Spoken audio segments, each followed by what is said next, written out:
Vamos a meternos de lleno en las profundidades de la tecnología que nos rodea todos los días. A ver, a menudo el simple hecho de darle a un interruptor lo damos por sentado, ¿verdad? Parece magia instantánea, una respuesta casi automática que ilumina una habitación o enciende un ordenador en un parpadeo. Pero en esta explicación visual vamos a estructurar y desglosar la fascinante mecánica microscópica que ocurre en fracciones de segundo, una mecánica que hace posible que el mundo moderno, literalmente, se ilumine y funcione. Y planteamos esta pregunta inicial porque, si nos paramos a pensarlo, esa iluminación instantánea que percibimos es en realidad una ilusión. Detrás de ese destello casi inmediato se esconde una realidad microscópica profundamente caótica, llena de colisiones, vibraciones térmicas y un movimiento frenético a nivel atómico. Hoy vamos a entender exactamente qué ocurre ahí dentro, desvelando el comportamiento invisible que rige la energía que mueve al mundo. Para lograr una comprensión total, esta es nuestra hoja de ruta. 1. Fundamentos de la corriente. 2. El modelo de Drude. 3. Conductores y resistencia eléctrica. 4. El efecto de la temperatura. 5. La fuerza electromotriz.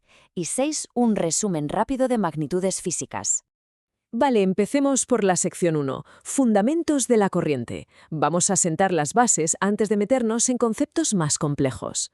En su nivel más fundamental, la corriente eléctrica es básicamente el movimiento continuo y ordenado de cargas eléctricas a través de un conductor. Es súper importante entender que no es un movimiento al azar. De forma natural, los electrones en un trozo de metal se mueven de forma caótica, por la energía térmica, sin ir a ningún sitio en particular. Pero cuando aplicamos una diferencia de potencial, ¡bam!, este movimiento caótico adquiere un flujo dirigido y estructurado. La intensidad de esta corriente, que simbolizamos con la letra I mayúscula, se determina por la cantidad exacta de carga que atraviesa el cable en un tiempo determinado. Cuanta más carga pasa por segundo, mayor es la intensidad.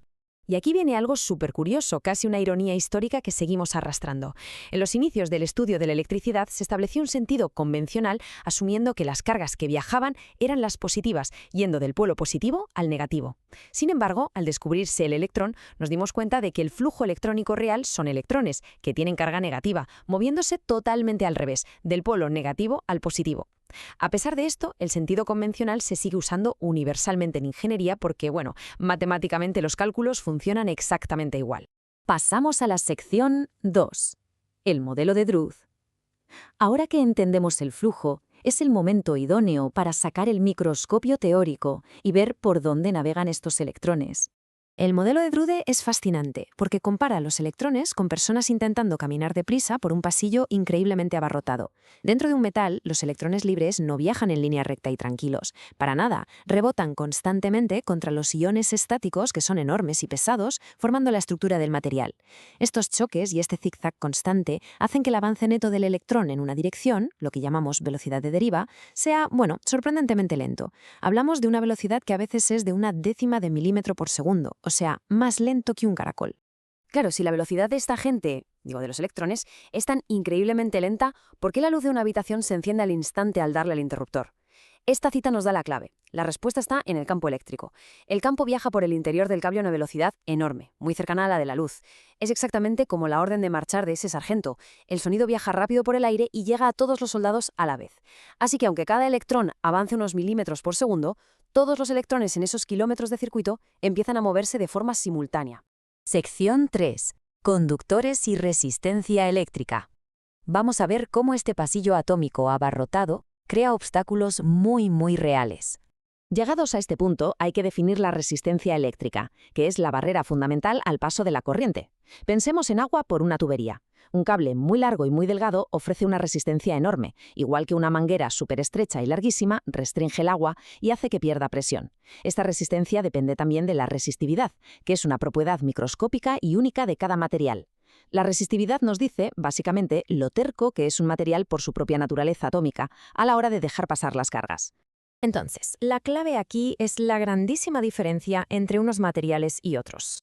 Los metales como el cobre, la plata o el aluminio tienen una resistividad atómica extraordinariamente baja. Dejan que los electrones fluyan casi sin esfuerzo. Por el contrario, los aislantes, como la goma, el vidrio o el plástico, su resistividad es trillones de veces mayor. Actúan literalmente como muros de hormigón impenetrables para los electrones. Por eso, precisamente, podemos recubrir nuestros cables de cobre con plástico y tocarlos sin llevarnos un buen calambrazo. Lo que nos lleva a la sección 4, el efecto de la temperatura. Una variable interesantísima. ¿Qué pasa si le inyectamos calor a este ecosistema microscópico? Fijémonos paso a paso en esta reacción en cadena, porque explica cómo se comportan realmente los circuitos. Al calentarse un cable de metal, sus iones absorben esa energía y empiezan a vibrar muchísimo más.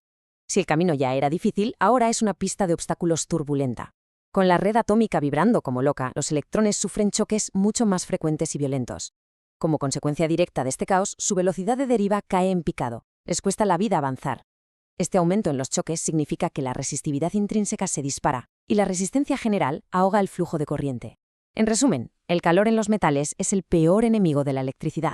Sección 5. La fuerza electromotriz. Alejándonos un poco de estas colisiones, la gran pregunta es, ¿qué es lo que empuja continuamente a estos electrones para superar tanta resistencia? A ver, a pesar del nombre, es importantísimo tener claro que la fuerza electromotriz, o FEM, no es una fuerza en plan mecánica. Bueno, en realidad ni siquiera se mide en newtons. Es energía aportada por unidad de carga. Actúa exactamente igual que la bomba de agua de una fuente decorativa. La bomba no fabrica agua, solo la eleva. Pues igual, la fuente de FEM levanta las cargas hacia una zona de mayor energía potencial para que puedan fluir de forma natural, cuesta abajo, por todo el circuito, venciendo esa resistencia de la que hablábamos. Y un detalle súper importante sobre el mundo real frente a la teoría. Nuestras fuentes cotidianas, como las pilas o las baterías, tienen su propia fricción interna. Los productos químicos de la batería también se oponen al flujo. Es lo que llamamos resistencia interna. Esto significa que el voltaje real, la tensión que de verdad llega al circuito para hacer cosas útiles, siempre será un poquito inferior a esa fuerza electromotriz ideal de la fuente, especialmente cuando el circuito le pide mucha caña, mucha corriente. Y por último, sección 6, resumen de magnitudes físicas. Vamos a consolidar todo esto repasando las variables esenciales de golpe. Este es nuestro plano definitivo. La magnitud del flujo, la corriente, se representa con la I y se mide en amperes. La cantidad de carga eléctrica, el bloque fundamental, es la Q y se mide en coulombs. La resistencia, ese gran obstáculo, es la R y va en ohms, mientras que la resistividad del material en sí usa la letra griega ρ y se mide en ohm-metros. Y finalmente, esa energía que impulsa todo, la fuerza electromotriz, se mide en volts. Tener claros estos símbolos y unidades es tener literalmente la llave maestra de la mecánica eléctrica. Para cerrar, dejemos en el aire esta pequeña reflexión basada en todo lo que hemos visto. Todo el sistema eléctrico depende de la resistencia para domar el flujo de energía. Pero, ¿qué pasa si por un cable pelado o un fallo creamos un camino alternativo donde la resistencia cae de golpe casi a cero? Pues tenemos un cortocircuito. Sin esa barrera, la corriente se dispara masivamente, de forma incontrolable, tendiendo al infinito. Esta brutal avalancha de electrones choca a la vez y libera tanto calor que puede derretir metales e iniciar incendios en segundos. Es el poder de la electricidad desatado por completo. Esperamos que este análisis haya arrojado un poco de luz sobre cómo funciona realmente la energía que da vida a nuestro mundo moderno. Hasta la próxima.